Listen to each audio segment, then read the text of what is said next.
Hey, I'm Christian Bucher, the Associate Pastor at LFC. I pray that this message encourages you, builds your faith, and gives you perspective to see that God is moving in your life. Enjoy the message. Listen, I'm excited about the message that God has given me for today. If some of you may have been in first service, but I'm telling you, God poured out His Spirit in an incredible way, and I believe that He's going to do the same thing to you today. We're going to talk today about the God of Jacob. Now, Jacob is a hero of the Old Testament. He's in the lineage of Jesus, and his story is pretty incredible. And if you brought your Bibles with you today, we're going to hang out in Genesis like 31-ish. So if you want to go ahead and turn in your Bibles to there, but I want to give you a little bit of a recap for those of you who may not know a little bit about Jacob's story. Now, Jacob had a twin brother named Esau. And when they were born, Esau was born first. And the Bible says that Jacob was like holding on to the heel of his brother when they were born. However, in Bible times, the firstborn was the one that was entitled to the birthright. So this was an incredible, big blessing that was given to the firstborn that blessed him with all kinds of things. Well, Jacob really wanted this blessing. Jacob really wanted this birthright, but it belonged to Esau. And Esau was a hunter. And if you know the story at all, Esau went out hunting and he came back and was really hungry. And Jacob had made him this yummy stew and said, hey, I'll give you this bowl of stew if you give me your birthright. If you ask me, Esau wasn't too smart in that moment. However, that's exactly what they did. They swapped stew for a birthright. And Jacob goes into his father Isaac, who is blind and dying, and says, I am my brother Esau. In fact, he disguised himself and killed an animal and put hair on his arms and all of this kind of stuff in order to deceive his father. And in doing so, Isaac gave Jacob the birthright blessing that actually belonged to Esau. Well, you can imagine the family issues that came out of this. Esau was furious, and Jacob ended up running for his life away from his home. And that's where he spent the next 20 years. 20 years. Crazy, right? Well, Jacob came to work for a man named Laban, and Laban was just as much of a con artist as Jacob was. In fact, Jacob wanted to marry one of Laban's daughters, Rachel. And Laban said, well, you need to work for 7 years in order to get this bride. And that's exactly what Jacob did. However, Laban ended up tricking Jacob and gave him Leah instead. And he didn't find out until after the wedding night. Scary stuff, y'all. Right? And so he ended up working a whole nother 7 years in order to be able to marry Rachel. This dude was serious about marrying Rachel. 14 years he worked in order to be able to marry his bride. He had some perseverance. Well, Laban was this incredible con man that changed Jacob's wages 10 times. Was really not a great man to work for. He continued to trick Jacob. And while Jacob was being a good shepherd and trying to grow wealth for Laban and all of this, Jacob said, here, give me my wages in this. Let me take all of the spotted and speckled lambs, the spotted and speckled sheep from your flock, and that will be my wages. Well, Laban decides that he's going to go and he's going to take all of these and give them away so Jacob doesn't have anything. This guy was a dirty man, okay? And yet we see how in spite of it all, as Jacob continued to work, continued to press on, we see that God blessed Jacob's perseverance. God blesses perseverance. Jacob was tenacious. He had this grit about him that said, I'm not going to give up. No matter how unfair his situation was, no matter what his boss was like to him, he continued with perseverance. The dictionary defines perseverance as the means to continue in a course of action, even in the face of difficulty or with little or no prospect of success.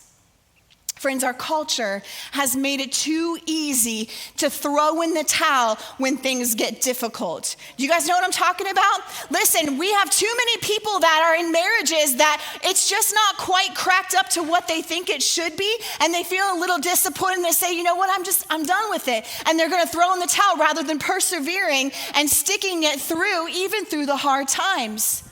How many times in our culture do people just want to throw in the towel on a job because it's just not what I thought I wanted to do, and it's just, I'm being asked to do something that I just don't quite feel like doing, right? And instead of being tough and working it out, it's just throw in the towel, just be done with it. That's what our culture is like. But there's something that pleases the heart of God.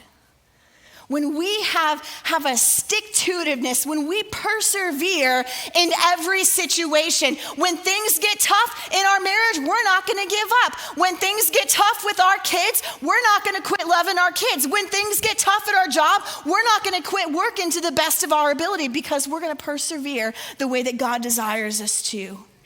Jacob persevered. As a society, we have become lax about our work ethics, about our marriages. We focus a lot on how we feel in the moment rather than the things we know to be true or the things that we know we should be doing. If I don't feel like it, I'm not gonna do it, right?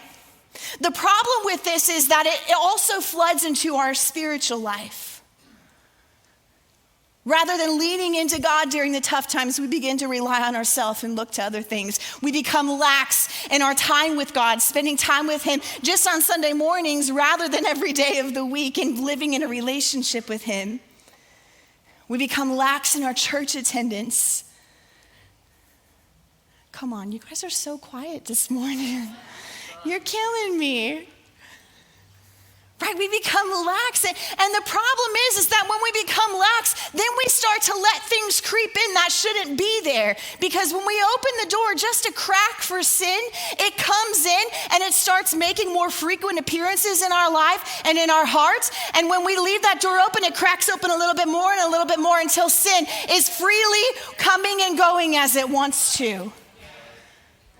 That's what happens when we don't persevere, when we don't stand strong, when we don't tough it out. But God desires us to have perseverance, the kind of grit and tenacity that says, I'm not gonna give up, I'm not gonna give in, I'm gonna stick it through the way that God wants me to. James 1:12 says, blessed is the man who remains steadfast under trial. For when he has stood the test, he will receive the crown of life, which God has promised to those who love him. It goes on to say in verses 13 through 15, and remember when you are being tempted, do not say, God is tempting me. God is never tempted to do wrong, and he never tempts anyone else. Temptation comes from our own desires, which entice us and drag us away. These desires give birth to sinful actions. Listen, and when sin is allowed to grow, it gives birth to death.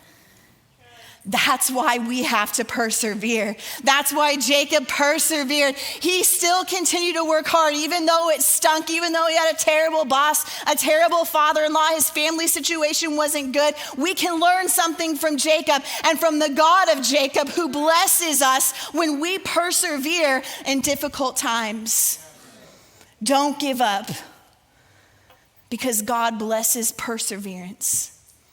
You see, after Jacob worked for 20 years for Laban, the Lord speaks to him, giving him directions. Genesis 31:3 says, then the Lord said to Jacob, return to the land of your father and grandfather and to your relatives there, and I will be with you.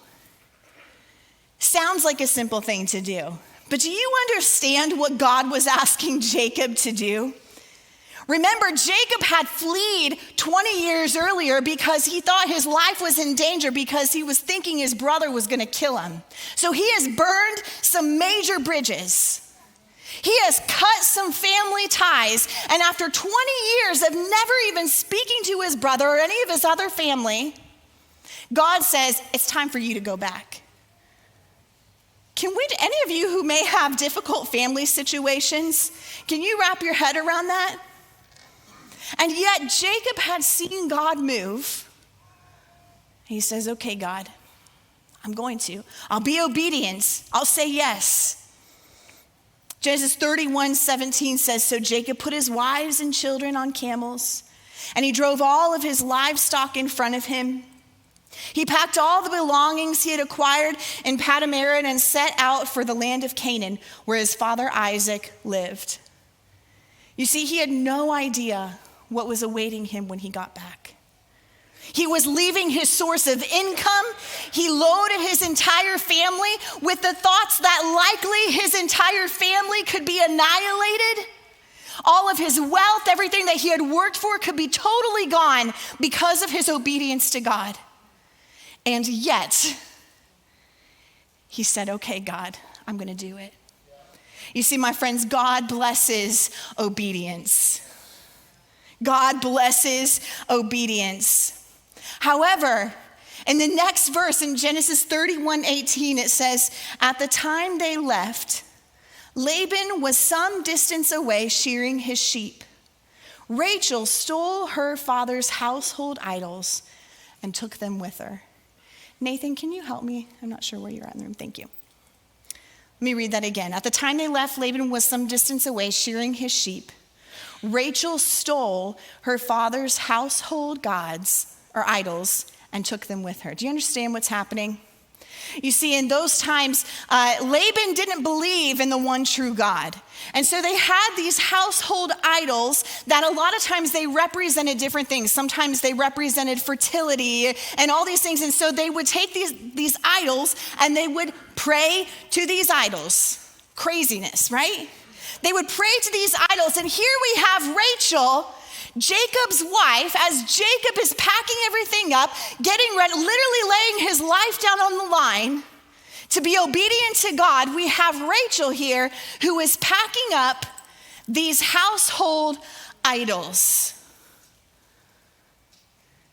You see, when it comes to being obedient to God, some of us are still carrying around with us extra baggage and serving idols that can be stolen. Let me show you what I'm talking about. I'm going to have you help me. I brought some things with me today. Yep, we're just going to set it right here on the floor. You just get to stand there and look pretty.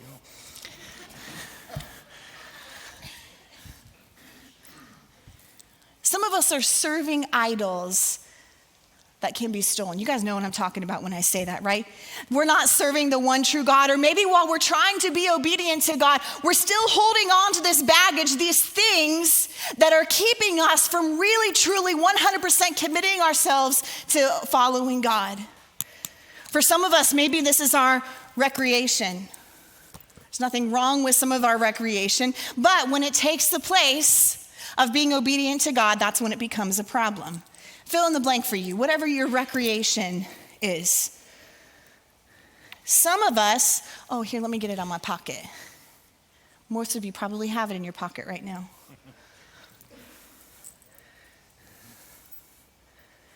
Serving idols that can be stolen and placing it in front of the one true God. Can we talk about social media for a minute?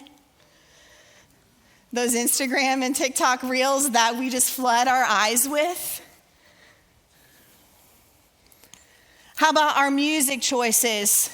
God, I want to follow you, but I just really like this song. How about this one? Our TV and movie choices. God, I know you're asking me to be obedient to you, but I have worked hard all day, and I just really like this show, and I just want to come home and kick my feet up and watch what I want to watch. And yet we don't realize how much it's weighing us down and keeping us from running after God wholeheartedly. we've allowed that door to crack open. And if we're not careful, that sin is going to start coming in. And instead of just watching it, then we're going to be partaking in it. We got some other stuff here. How about this? Money. Whatever this means to you. Maybe it's your job, your work that you put before God. Maybe it's not actually honoring God in every part of your finances. Maybe it's your time. God, yeah, I really want to be obedient to you, but I got all this other stuff going on that I just got to hold on to. Or maybe for some of us, maybe we've actually been holding on to a relationship that's not actually honoring to God. Come on. And say, hey, God, I'm going to follow you. I do want to be obedient to you, but I got this other. Oh, dear. Whoa. I dropped some stuff. Hey, can you guys notice that my relationship that's not honoring to God is helping me pick up my idols?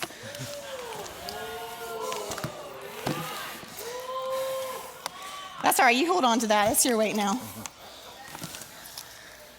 Right? Listen, young person in here, student, college-age student, single person, can I tell you something? You are setting yourself up for a lifetime of disappointment. A lifetime of disappointment and heartache if you are holding on to a relationship that is not chasing after God first. If the person that you're interested in isn't running after God 100%, they are never going to be able to love you the way that you desire. And all that's going to happen is not only with your own baggage that you're carrying, you're also going to pick up their baggage as you're trying to follow God. So you got to ditch it. Do you hear what I'm saying? You got to ditch it and say, God, I am not doing this. I'm getting rid of all the baggage and I'm putting it away. I'm not going to hold on to it anymore. Thank you.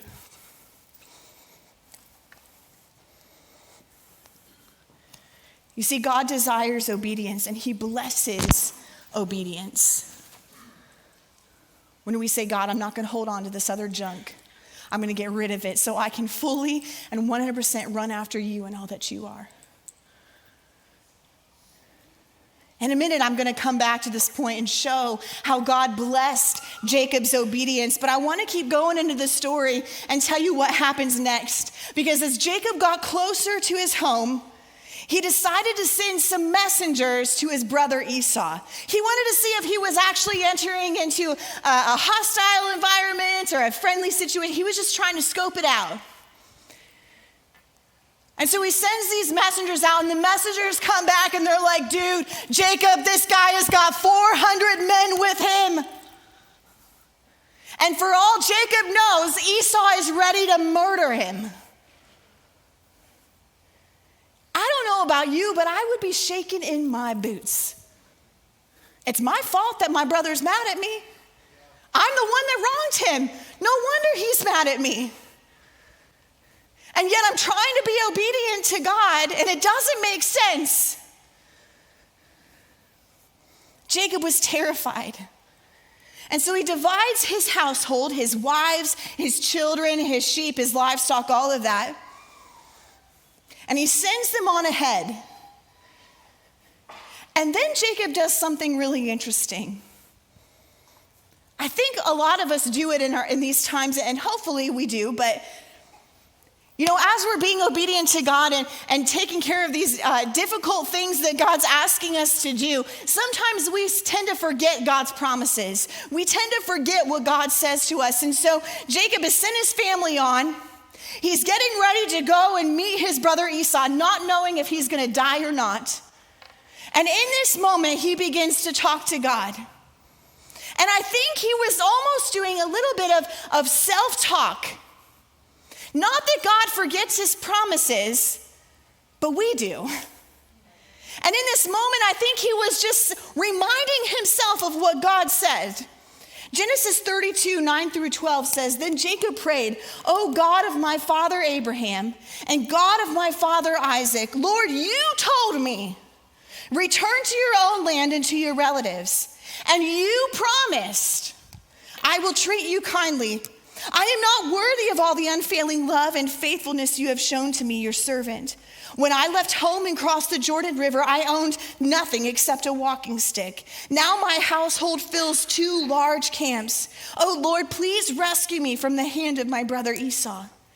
I am afraid that he is coming to attack me along with my wives and children. But you promised me, I will surely treat you kindly, and I will multiply your descendants until they become as numerous as the sands along the seashore, too many to count.'" Jacob's nervous, and he's reminding himself of what God says, right? God doesn't need reminded, but we do, right? So he decides that he's going to send Esau a gift. See if that can help smooth things over a little bit. He actually decides to send him 550 gifts from his possessions: goats, rams, camels, and cows. The value of all of these gifts in today's time would be about $100,000. Can you imagine if your brother was sending you a gift for $100,000? Yes, please, my sister. $100,000. That's a lot. But these gifts were sent on ahead of him. His family has been separated, and now he's alone by himself. And in this moment when he's alone and he's afraid and he's trying to be obedient, but he has no idea if it's going to cost him his life, if it's going to cost him his family and all of his possessions, it's in this moment that he has an encounter. In Genesis 32, verses 24 to 31, it says, "A man came and wrestled with him until the dawn began to break. When the man saw that he would not win the match, he touched Jacob's hip and wrenched it out of its socket. Then the man said, 'Let me go, for the dawn is breaking.' But Jacob said, 'I will not let you go unless you bless me.' 'What is your name?' the man asked. He replied, 'Jacob.' 'Your name will no longer be Jacob,' the man told him. 'From now on, you will be called Israel, because you have fought with God and with men and have won.' 'Please tell me your name,' Jacob said. 'Why do you want to know my name?' the man replied. Then he blessed Jacob there. Jacob named the place Peniel, which means face of God, for he said, 'I have seen God face to face, yet my life has been spared.' The sun was rising as Jacob left Peniel, and he was limping because of the injury to his hip." Now, let me explain a little bit about what's happening. We see several times throughout the Old Testament where people have these encounters with, the Bible a lot of times calls it a man. And some people think that it's an angel, but really, it's the Lord in physical form, okay? And so that is who Jacob is wrestling. It's not just a random man. It's not just an angel. Jacob is actually wrestling with the Lord himself. He's alone, he's terrified, and he's desperate. He's desperate. I don't know if you can imagine it with me, and I'm not a wrestler, but I've seen some stuff on TV. If you can just imagine these 2 guys up here, like just dueling it out the entire night. I imagine Jacob was asking questions and yelling and trying to pouring on all of his feelings. I imagine that's what happened. I'm sure it wasn't silent. Jacob had gotten to this point of being desperate. And friends, God blesses desperation. He said, "God, I have nowhere else to turn but you. Everything I am has been stripped away. I am left with nothing. I have to have you." And in the process of this wrestling with God, God touches his hip and dislocates it. Now, I don't know if any of you ever walked with a limp. I injured my knee several weeks ago, was in a brace and everything, and I'm telling you, it messes you up. You don't realize how much you use your legs and the lower part of your body to be able to function. But Jacob's hip has now been dislocated. And I think the reason for that is that Jacob, his entire life, had been trying to do things in his own strength. And yet, after this desperate encounter with God, God was giving him a reminder that no longer are you going to do things in your own strength. You're going to have to look to me now. You're going to have to come to me. Let me be your strength. You see, we try to face life and challenges in our own strength so many times. Maybe it's because that lax attitude that we talked about earlier, where we just don't think about it. Maybe it's because God has answered our prayers a different way at different times, and it wasn't the way that we thought it should. And so now, instead of going to God first, we're turning to other things. Whatever your reasoning is, sometimes we try to do it in our own strength and in our own way. But God notices desperation. And when we become desperate for him and say, God, I have to have you. I am nothing without you. It's then in those moments that God can swoop in our humbleness. And he can mold us and make us into who he wants us to be. Friends, it's time that we let go of passivity in our walks with God. It's time we let go of thinking that we can do it on our own and come to a place in ourselves that we are desperate for him, that we have to actively pursue his presence. We have to actively pursue his spirit, to want his desires and directions above all else, because God blesses desperation. Jacob got right in there and he said, God, I am not letting go until you bless me. He was desperate. It's interesting when you look at Jacob's life. His entire life, Jacob wrestled with people. He fought his brother Esau. From the time they were coming out of the womb, he was wrestling with his brother. He wrestled with his father Isaac, deceiving him, going back and forth. He wrestled with Laban, a man who was treating him unfairly. And they're going back and forth, constantly wrestling. He wrestled with his wives. He had 2 wives, Leah and Rachel, and then he had these maidservants of theirs that they all had children. It was a big hot mess. But he wrestled with all of that. He had issues with people his whole life. And I believe that the Lord came to him in a very unique and special way as a man who was wrestling, as a way to say, Jacob, I see you. I see the man that you've been. I've seen your life struggles, and I'm here to meet you right where you're at because I want to change you, because I want to do something in your life. Genesis 32, verses 27 and 28 says, "What is your name?" the man asked. And he replied, "Jacob." "Your name will no longer be Jacob," the man told him. "From now on, you will be called Israel, because you have fought with God and with men and have won." I think it's interesting that the Lord asked him, "What is your name?" Because as far as the Genesis record, the book of Genesis, the last time Jacob was asked this question was from his father Isaac, when he was trying to deceive Isaac to steal Esau's birthright. The last time Jacob was asked, "What is your name?" he answered, "My name is Jacob," he was deceiving his father. Jacob means deceiver.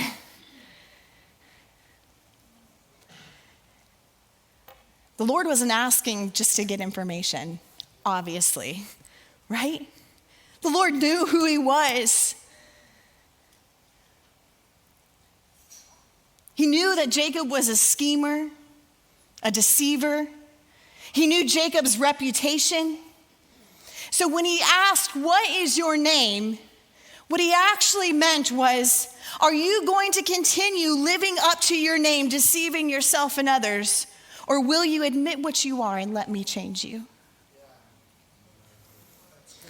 You see, in the Bible, receiving a new name signifies a new beginning, a fresh start. This was Jacob's opportunity for a fresh start in life. And in his desperation, he went after God. And boy, did he have an encounter with God.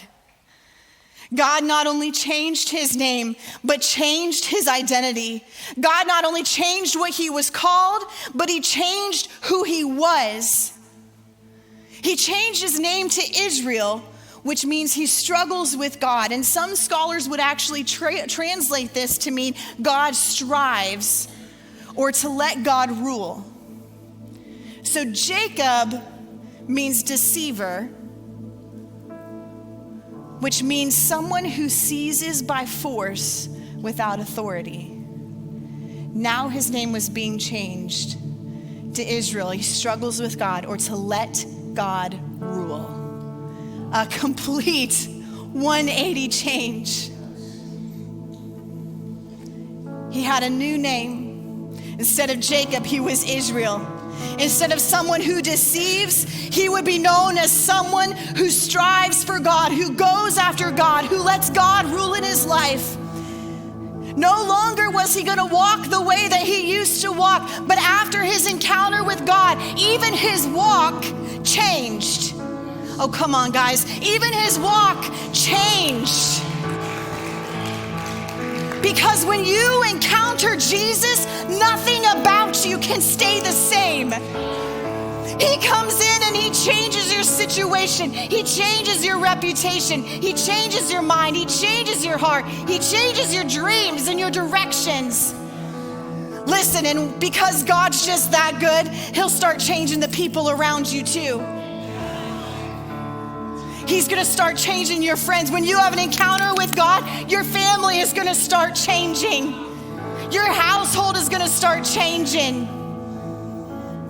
Because an encounter with God, when we come to God out of a desperate place, say, God, I have to have you.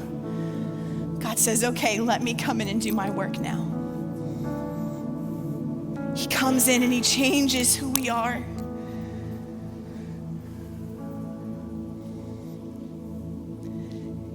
When Jacob used to talk about God, many times he would reference God as the God of Abraham, his grandfather, the God of Isaac, his father. But after this night, now he was the God of Jacob. It was personal now, because he personally encountered the living God.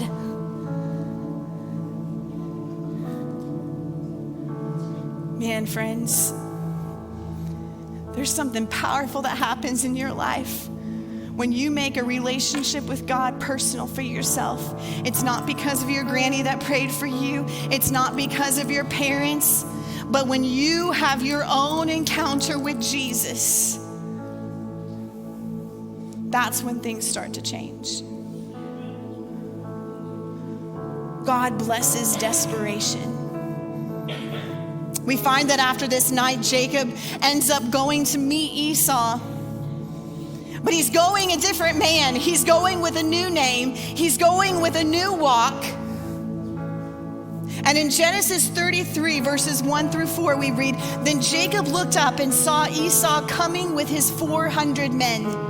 So he divided the children among Leah, Rachel, and his 2 servant wives. He put the servant wives and their children at the front, Leah and her children next, and Rachel and Joseph last. Listen, this dude was still afraid. Jacob went on ahead, and as he approached his brother, he bowed to the ground 7 times before him. Then Esau ran to meet him and embraced him, threw his arms around his neck and kissed him, and they both wept. You see, this entire 20 years that Jacob had been gone, God was working on Jacob, but God was also working on Esau. Friends, I don't know what your family situations are. It's the holidays. I know that it can be rough. There may be situations that are just heartbreaking. But can I tell you that we serve a God that is in the business of restoring relationships? Things that were once broken, God can piece back together. Marriages that are on the rocks, God can restore and renew a love for each other that's based in him. Because something happens when we encounter God. When God becomes our God, not just something we read about or hear about or see happening in others. The God of Jacob, the God that blesses perseverance, the God that blesses us when we keep going and we don't give up. God's there, he sees it. God blesses obedience.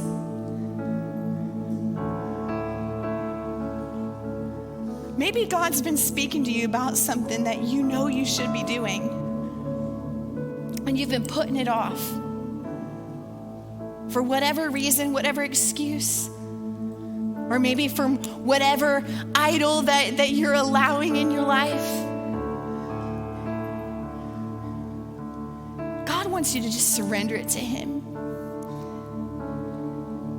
He's calling you to say, would you walk in obedience to me? Would you lay everything else aside, because nothing else matters anyway? And when we do that, we find ourselves in this place of desperation because we've left everything else. And we get to this point where we say, God, I have to have you.